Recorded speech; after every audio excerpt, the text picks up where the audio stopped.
Shavuot Tov, estamos de volta com o nosso estudo de Kitzur Shulchan Aruch. A gente se encontra no Siman Yud Het, 18º capítulo, tratando das alachot de Amidah, da Tfilah de Amidah. Essa alachá trata como devemos nos comportar durante a reza, como a pessoa deve ficar de pé perante a Kadosh Baruch Hu durante a Tfilah. Fala o Kitzur Shulchan Aruch na alachá Hei. יכוון רגליו זו אצל זו כאילו אינם אלא אחד להידמות למלכים שנאמר ורגליהם רגל ישרה, כלומר רגליהם נראות כרגל אחת. Durante a Tfilah de Amidah deve-se ficar com as duas pernas juntas, para que elas pareçam como uma perna só, porque nessa forma, nessa posição, nós estaremos parecidos com os anjos. O Pasuk diz com relação aos anjos, Veragleem regel yeshará, que a perna deles era reta, quando a intenção do Pasuk é dizer que na verdade as duas pernas pareciam como se fossem uma perna só, e assim também a gente fica durante a Tfilah, as pernas e os pés. Viakuf rosho meat lemata, a pessoa deve baixar um pouquinho a cabeça, em sinal de respeito, em sinal de humildade. Veisgorenav shelo istakel beshum davar, e deve-se também fechar o olho durante a Amidah, para não olhar para nada, para não se distrair, não pensar em outras coisas durante a Amidah, porque como vimos nas alachot passadas, perante a Kadosh Baruch Hu, o pensamento e a fala são o mesmo. Então, ficar olhando, ficar prestando atenção no que está acontecendo em volta pode distrair a pessoa e atrapalhar a Tfilah. Porém, se a pessoa não sabe a Tfilah de cor, não tem problema rezar de olho aberto, como continua o próprio Kitzur Shulchan Aruch, vem mitpalel mitoch sidur, lo yasir enav min sidur. Se a pessoa estiver rezando do sidur, ele está lendo a Tfilah no sidur, então deve-se tomar cuidado para não tirar os olhos do sidur. Ve'aniach yadav al libo, deve-se colocar a mão no coração, na altura do coração, as duas mãos, e yemino al smolo, a mão direita sobre a mão esquerda.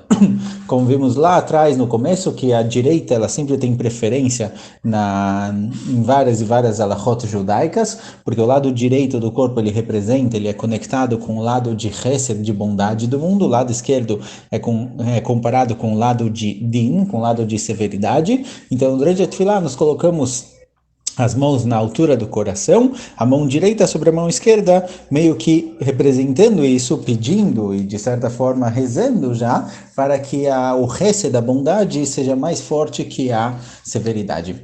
Veitpalel belev shalem, a pessoa deve rezar com o coração pleno, focado na Tfilah, beimal, beiral, beachna, com temor, com medo e estando subjugado perante a Kadosh Baruch Hu. A pessoa deve se rebaixar perante a Kadosh Baruch Hu, está falando com ele, com Hashem, você pode pedir o que você quiser, mas deve sempre se rezar com respeito. Que é ani omed bapetach, como um pobre que ele está batendo numa porta e fazendo pedidos de forma respeitosa, sem arrogância. Veotzit milot mipiv bechavana, deve-se prestar atenção, ter kavaná, ter intenção nas palavras ditas. O bedikduk, como a gente viu nas alachot passadas, deve-se tomar cuidado para expressar as palavras corretamente. Tem muitas palavras que se a gente expressá-las de forma incorreta, elas vão ter um sentido diferente. Por exemplo, tem algumas que são um pouco mais difíceis, mas é bom aprender um pouquinho do hebraico. A gente fala no começo da Amidah que a Kadosh Baruch Hu, ele é Baal Agvurot. Baal Agvurot significa o seguinte, que a Kadosh Baruch Hu, ele tem controle sobre toda a força que existe no mundo. Porém, caso a pessoa fale, em vez de Baal, com Ain no meio, falar somente Baal Gvurot, Baal, em hebraico, muitas vezes significa não, significa como se fosse o A em português, antes de uma palavra, em que você nega alguma coisa. Então seria a Kadosh Baruch Hu Baal Gvurot, é aquele que não tem poder, aquele que não tem força, como encontramos, por exemplo, em Baal Tashchit, não estrague alguma coisa.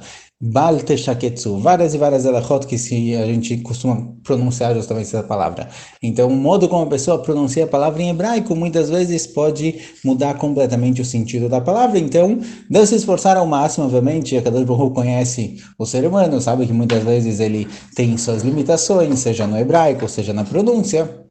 Mas, de qualquer jeito, deve se esforçar para que as palavras sejam ditas corretamente. Cada um ele deve rezar de acordo com o nusach, de acordo com a versão, digamos assim, do sidur dele. Quem reza com o nusach de Ashkenaz, Ashkenaz, Sfard, Sfard, Sfaradi, Sfaradi, Chabad, Arizal, Teimani, cada um tem o seu costume, cada um deve rezar de acordo com o costume dele, costume da família.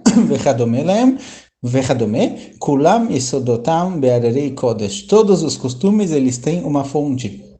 Todos os costumes, eles vêm de algum lugar, eles são corretos. O Arizal diz que existem no céu 12 portões, e cada nussach, cada tipo de tefilá, entra por um portão diferente. Então, os Ashkenazim rezam do jeito dele, os Faradim do jeito dele, Teimanim do jeito dele, cada um de acordo com o seu costume.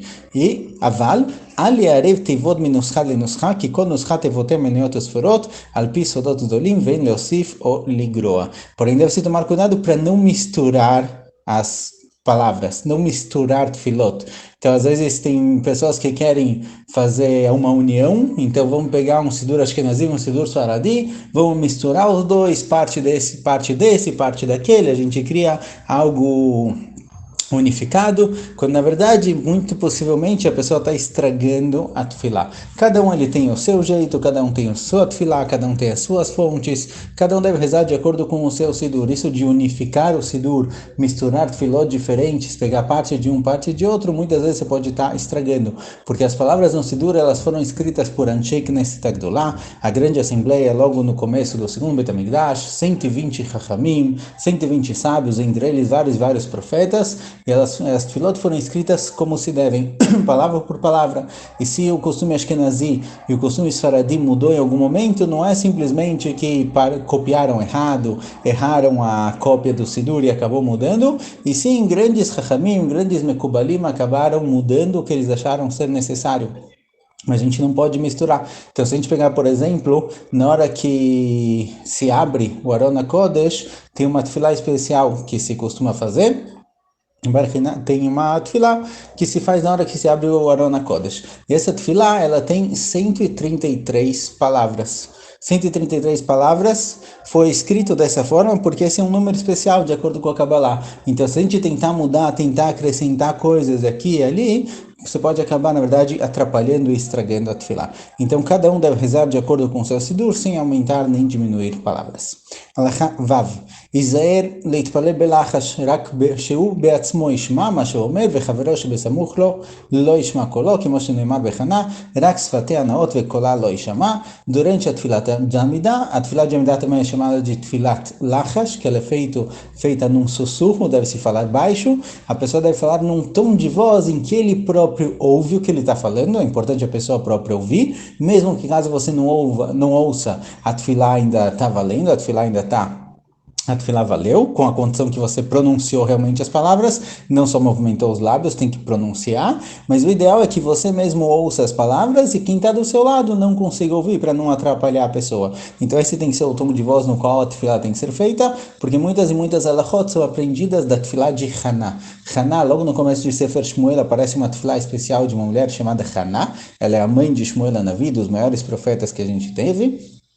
E está escrito no Pasuk, Rak sefatea naot vekolá lo yishama, que os lábios dela se mexiam e a voz dela não era ouvida. Ou seja, ela estava pronunciando, ela estava falando as palavras, mas quem estava em volta não conseguia ouvir. Então, já que Haná rezou dessa forma, e ela é uma das fontes da nossa tefilá, da nossa reza, então a gente busca rezar igual ela rezava. Mais uma alahá curtinha, alahá zain, lo ismoch atzmo al shum davar, afilu smicha kol dei. Durante a tefilá, a pessoa não deve se apoiar em nada, deve se ficar completamente de pé, sem se apoiar na mesa, sem se apoiar na cadeira ou na parede, mesmo que é algo que não, digamos assim, se você está apoiado um pouquinho na mesa, mesmo que tirasse a mesa você não ia cair, que não é que você está realmente apoiado, mas de qualquer forma, o modo ideal de se rezar perante a Kadosh Baruch Hu é que a pessoa esteja completamente de pé. Mas caso a pessoa esteja doente, ele pode rezar mesmo sentado ou deitado. Se alguém não consegue ficar de pé, ou ele está impedido de ficar de pé por algum motivo, e em certas situações, por exemplo, no carro, se a pessoa acaba tendo que rezar no carro, não tem como ficar de pé justo vai atrapalhar a tefilá da pessoa. Nesses casos, se ele está doente aqui, por exemplo, como ele trouxe aqui, e ele consegue rezar sentado ou deitado, mas se ele ficar de pé, isso vai atrapalhar ele. Se ele consegue rezar direito quando ele está deitado, é melhor rezar dessa forma. Mikol Makom Yarev Belibo, alguém que ele não tem a oportunidade de falar as palavras, por algum motivo ele não pode falar, ele pelo menos deve pensar, deve fazer a tefilá no pensamento dele. Mesmo que geralmente o pensamento não é suficiente como tefilá, como brachá, quem tem a oportunidade de falar e de fazer as brachot como se deve, ele deve pronunciar elas. No caso em que a pessoa está impedido por algum motivo de falar, ele deve pelo menos pensar na tefilá.